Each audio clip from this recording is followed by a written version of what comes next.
എന്താ പണിക്കരെ ഇന്നലെ ഉത്സവ പറമ്പ് കച്ചവടം ഉണ്ടേ നിങ്ങൾക്ക്? ഞങ്ങള് പ്രശ്നം സോൾവ് ചെയ്തു. പാവങ്ങള് സമാധാനമായിട്ട് ജീവിച്ചോട്ടല്ലേ. പിന്നല്ലാതെ. എന്താ നിങ്ങളുടെ പേര്? ഉമ്മർ. ഇതെന്താ കെട്ടും ചേടൊക്കെ ആയിട്ട്? ഞാൻ അമ്മ ഒരുപാട് വഴക്ക് പറഞ്ഞു. പ്രായശ്ചിത്തായിട്ട് കുറെ സമ്മാനങ്ങളാ കൊടുത്തൊന്നും മാപ്പ് പറയണം. ഞാൻ തിരികെ വരികയാണെങ്കിൽ കാണാം. പാവം ഐസ്പ്രിറ്റ് പോലത്തെ മനസ്സ് എത്ര പെട്ടെന്ന് അലിഞ്ഞി.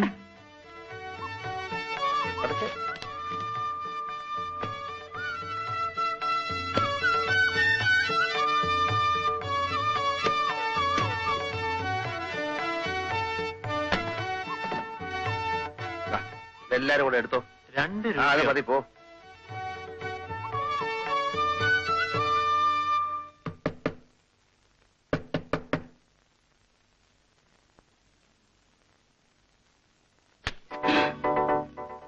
എന്നോട് ക്ഷമിക്കണം അമ്മേ. അയ്യോ, ഇതെന്താ? എല്ലാ തെറ്റുകൾക്കും മാപ്പ്. ഞങ്ങൾ ഇവിടെ താമസിക്കാൻ പറ്റുന്നില്ല. എത്ര കാലം വേണേലും നിങ്ങൾ ഇവിടെ താമസിച്ചോ. ഒരു തവണ പോലും നിങ്ങൾ വാടക മുടക്കിയിട്ടില്ല.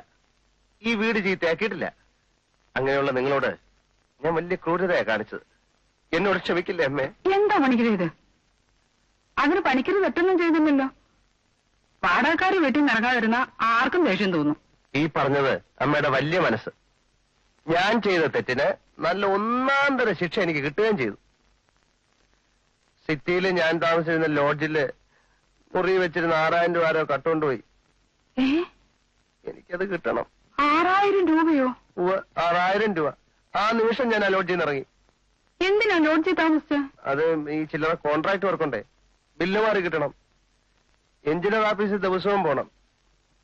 ആരാമ ഈ മുറി താമസിക്കുന്നത്? ആരുമില്ല. എനിക്കും തോന്നി 2 ദിവസത്തിനാം ബില്ല് മാറി കിട്ടും. ലോഡ്ജിൽ പോകാൻ ഇനി എനിക്ക് ധൈര്യമില്ല. 2 ദിവസം ഞാൻ ഒരു ഉപദ്രവം ഉണ്ടാക്കില്ല. ഈ മുറി താമസിച്ചോട്ടെ. അയ്യോ, അത് അമ്മയുടെ മോനെ പോലെ എന്നെ കരുതണം. അതല്ല, പണിക്കര് കിടക്കണ്ടെന്ന് പറയാൻ പറ്റുമോ? ഇത് പണിക്കരുടെ വീടല്ലേ. അയ്യോ, ആ അധികാരത്തിൽ വന്നതല്ലമ്മേ, വേറെ നിവൃത്തിയില്ലാഞ്ഞിട്ടാ. അപ്പൊ ഞാൻ സാധനങ്ങളൊക്കെ അകത്തേക്ക് വെക്കട്ടെ? സാധനങ്ങളോ? ഞാനത് പറയാൻ മറന്നു.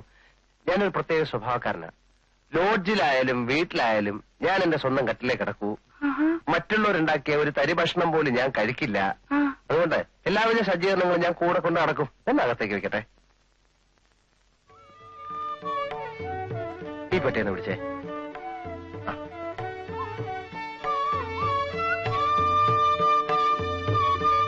മാറിക്കേ.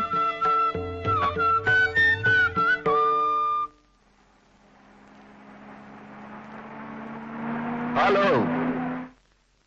കുട്ടി ഇവിടെ? ഞാൻ ഓഫീസിൽ നിന്ന് വരിക. ഓ, ഐ സി. പിന്നീട് അവനെവിടെങ്ങാനും വന്നു? പിന്നെ കണ്ടില്ല സർ. കാണില്ല. സത്യത്തിനും നീതിക്കും വേണ്ടി അവന്റെ മൂണ്ടക്കിട്ട് ഞാൻ റെഡി കൊടുത്തു. പട്ടിയെ പോലെ മൂങ്ങിക്കൊണ്ട് അവൻ പോയി.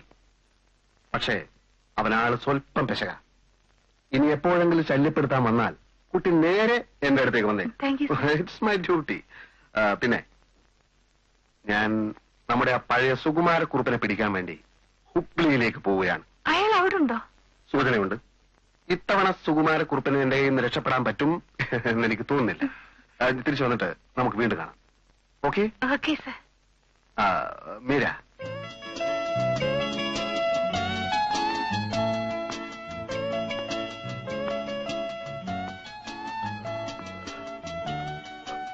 ഒന്നുമില്ല.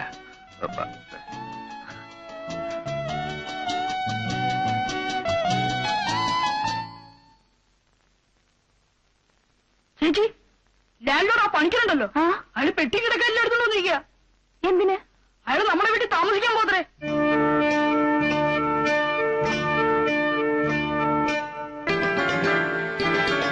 ആ മുറിയിലുണ്ട്.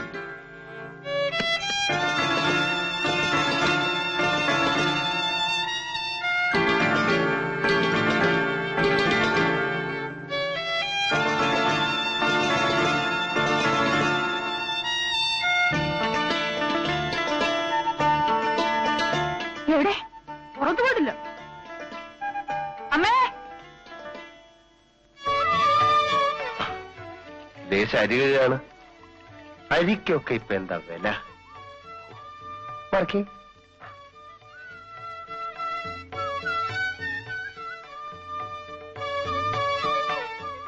വെച്ചിട്ടമ്മേ അയാൾ മുറി കയറി കൂടിയത്? അമ്മ സമ്മതം കൊടുത്തോ?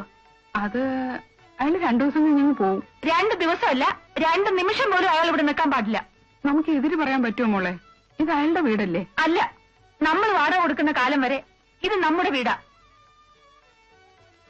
നാണുണ്ടോ ആ മനുഷ്യന്? നമ്മുടെ അടുക്കള കയറി അരി കഴുകുക അയാള്. തീ പിടിച്ച വിലയാണ് എത്ര അരിക്ക്? അതിന് ഞാനെന്ത് വേണം?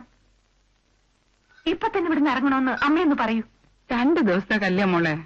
അമ്മയെ കൊണ്ട് ഞാൻ തോറ്റു. കട്ടിലും കിടക്കയും പാത്രങ്ങളും സ്റ്റൗവൊക്കെ ആയിട്ടല്ലേ അയാൾ വന്നിരിക്കുന്നത്. അത് പണിക്കരുടെ ഒരു ശീലാത്രേ. സ്വന്തം കട്ടിലെ കിടന്നുറങ്ങിയാലേ ഉറക്കം വരൂ, സ്വന്തമായിട്ട് പാചകം ചെയ്ത് കഴിച്ചാലേ തൃപ്തിയാവൂ. ചില ആളുകൾ അങ്ങനെ എല്ലാം തന്നെത്താൻ ചെയ്യണം. തന്നെത്താൻ ചെയ്യലൊക്കെ അയാളുടെ വീട്ടിൽ ചെന്നിട്ട് മതി. ഇവിടുത്തെ എഞ്ചിനീയർ ഓഫീസിൽ ഏതോ കടലാസ് ശരിപ്പെടുത്താൻ വേണ്ടിയിട്ടാ. 2 ദിവസത്തേക്ക് മതി. ഏതെങ്കിലും ലോഡ്ജിൽ ഒരു റൂം കിട്ടില്ല അയാൾക്ക്. അതല്ലേ കുഴപ്പമായത്.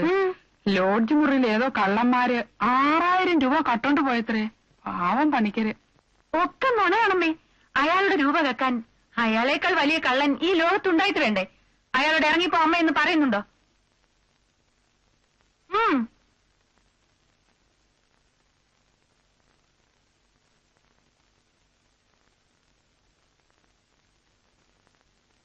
ഞാനിപ്പോ എങ്ങനെയാ പറയുന്നേ?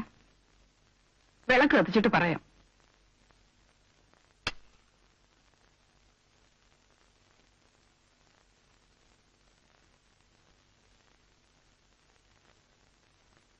ദീപം ദീപം ദീപം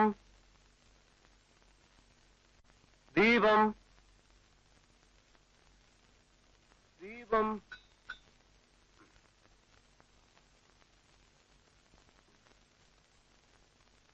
നരനായിങ്ങനെ ജനിച്ചു ഭൂമിയിൽ, നരകവാരിധി നടുവിൽ ഞാൻ. ഈ നരകത്തീ നിന്നെ കരകേറ്റിയിടണം, തിരുവൈക്കം വാഴും ശിവശംഭോ. എന്തൊക്കെയാ അമ്മ കാണുന്നത്? ഇപ്പൊ അമ്മയ്ക്ക് മനസ്സിലായോ? അയാളുടെ വീടാണെന്ന് സ്ഥാപിക്കാനുള്ള ശ്രമമാണ്. ഈ നരകത്തീ ഞങ്ങളുടെ വീട്ടിൽ വിളക്ക് കത്തിക്കാനും പ്രാർത്ഥിക്കാനും ഞങ്ങളുണ്ട് ഇവിടെ. വാഴും. പ്ലീസ്, സന്ധ്യാനാമം ചൊല്ലുമ്പോ ബഹളം ഉണ്ടാക്കരുത്. ദൈവം ശിക്ഷിക്കും. തന്നെക്കാളും വലിയൊരു ശിക്ഷ ഇനി വേറെ ഇല്ലല്ലോ. നരനായിങ്ങനെ ജനിച്ചു ഭൂമിയിൽ, നരകവാരിധി നടുവിൽ ഞാൻ. നിർത്തിട്ട് എന്നിട്ട് ഈ നരകത്തീ നിന്നെ കരകേറ്റിയിടണം. നാമം ചെല്ലുമ്പോ ശല്യം ചെയ്താ ദൈവം കോപിക്കും. അമ്മ ഇന്ന് ഉണ്ടായിരിക്കും. നീ ഞാൻ പറയുന്നൊന്ന് കേക്കുമോളെ. അയാള് നാമം ചൊല്ലിക്കഴിഞ്ഞ് നമുക്ക് സ്വൈര്യമായിട്ട് സംസാരിക്കാലോ. ഇങ്ങോട്ട് വന്നേ. ശംഭോ മഹാദേവ. ശിവശംഭോ ശംഭോ ശിവശംഭോ. നരനായിങ്ങനെ ജനിച്ചു ഭൂമിയിൽ, നരകവാരിധി നടുവിൽ ഞാൻ.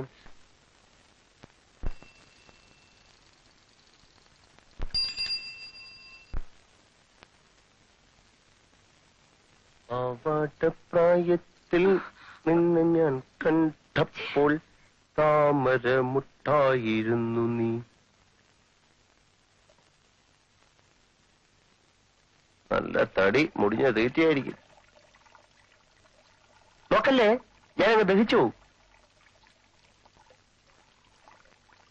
ആ ബക്കറ്റിൽ കുറച്ച് വെള്ളം എടുത്തുണ്ടോ? ഹൗസ് ഓണർക്ക് കുറച്ച് വെള്ളം എടുത്തുണ്ടോ? ആണേ ഹൗസ് ഓണറിന്റെ മൂത്തൊഴി പോടല്ല. എന്റെ മൂന്തയൊന്നും കള്ള ചേർക്കാൻ ഞാൻ ഈ പിശാചിനെ തല്ലിയൊന്നുമില്ല.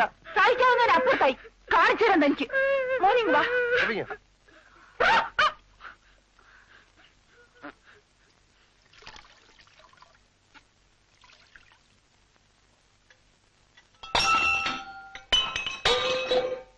വേണ്ട വെക്കാൻ തുടങ്ങിയിട്ട് നേരം കുറയായി. എന്റെ ബാഗ് എന്താ?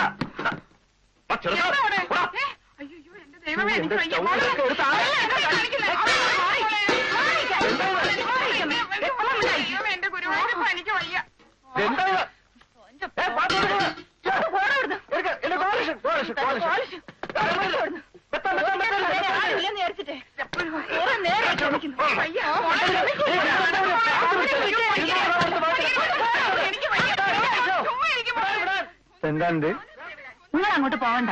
പോണ്ടാന്ന് വെച്ചാല് എന്താ ഉമ്മറേ? ഇങ്ങോട്ട് വരുന്നേ ആ വീട്ടുറക്കത്തിന് ഭ്രാന്താക്കുന്നുണ്ട് കുടിച്ച് കെട്ടാണ് നമുക്ക്. ഞാൻ ഈ കുട്ടികളെ സ്കൂളിൽ വിട്ടേക്ക് വരാം. പറ. ആഹാ ഞമ്മക്കൊരു മനസാക്ഷി ഉണ്ടല്ലോ. നിങ്ങൾ അങ്ങോട്ട് പോവണ്ട, ഇങ്ങോട്ട് പറയുന്നത്. അത് എങ്ങോട്ട് വരാൻ എനിക്ക് ചിലക്കാണ്ട് പോവാറുണ്ട്. സമയത്താ വിളിക്കണേ. ആ ആരെ വരുന്നേ ഇങ്ങോട്ട് വരിക.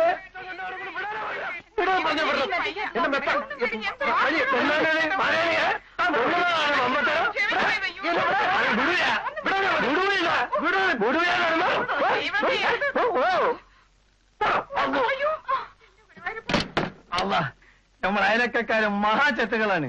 ഒരു തെണ്ടി കെട്ടി തിരിഞ്ഞൊക്കെ കുതുകലൊക്കെ ഉണ്ടായിട്ട് ഈ ചെത്ത പണിക്ക് നടത്തിട്ട് ബാക്കി കാര്യം ഇറച്ചിയോട്ട് എനിക്ക് പുത്തരി നിലങ്ങളെ എടാ പണിക്കണേ. എടാ നാറി പണിക്കണേ. ഡൈലി വാതിൽ ഓർക്കണ കുത്തി കൊല്ല മാലാക്കി കൗത്തിലിടും. ഇങ്ങനെ അങ്ങോട്ട് പോയിന് ഇവനെ ഞാൻ കൊല്ലും. ഇവനെ കൊല്ലാതെ ഞാൻ പോവൂല. എനിക്ക് ചോര വേണം. പണിക്ക ചോര വേണം. നിനക്ക് ചോരാടാ നമുക്ക് വേടാ. നിനക്ക് പഠിക്ക ചോരാടാ വേടാ നമുക്ക്. നിങ്ങൾ കുടുംബമായിട്ട് കഴിഞ്ഞോടത്ത് ഞാൻ വന്നു വല്ല അതിക്രമം കാണിച്ചാൽ അതിന്റെ മോശം നിങ്ങൾക്ക് തന്നെയല്ലേ. ഞാനൊരു എന്താ ഒന്നുമില്ല എടുക്കാം.